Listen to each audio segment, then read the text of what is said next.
Ćao ljudi, danas se nalazimo u Kirchberg an der Villach. Ova je anlaga u blizini Saarbrückena, znači u Donjoj Austriji. Kako vidiš imaš ovdje fantastičnu kuhinju. Ona isto ostaje. Većina stanova su ovdje svi iznajmljeni, znači za investore.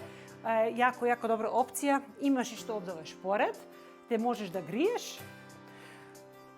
Imaš kod svakog stana manuelne šalozine, kako vidiš ovdje primača sa kuhinjom. Također imaš ovdje jednu veliku terasu, 30 kvadrata. Možeš se stvarno da opustiš. Imaš ovdje biluš par bipa. Ja preko puta naravno ulica. Kako vidiš imaš tamo carport za auto mit Photovoltaikanlagen. Wird das Ganze beheizt. Imaš isto znači za goste parkplece. Umjesto podruma napravili su ovdje kao laga, abteilen. Stan ima 115 kvadrata. Znači iznajmljenje mi ovdje imamo 12 stanova, znači možeš da izabereš od kojeg veličine hoćeš. Onda idemo na dole, u suštini kao kuća bez bašte.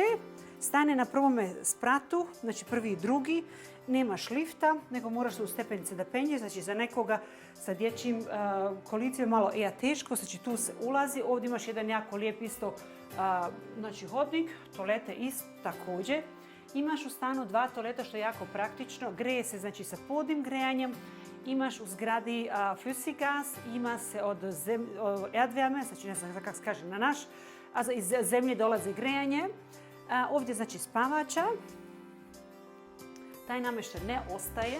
Ovdje ima isto druga spavača, tu je sad sve puno, ne mogu vam pokazati. I ovdje imate drugo kupatilo sa 2 umivljenika. Također isto toalete sa kadom. Kako sam rekla, 115 kvadrata, u svaki stan pripada carport, laga, znači lagar gdje može ostaviš svoje stvari umjesto podruma. Ovaj stan je znači iznajmljen, ali imamo 2 stana što će da budu slobodna, oni su sa bašćom. Pa ako te interesira, kontaktiraj nas samo kod Glasan Partner Immobilien. Ugodan dan ti želimo!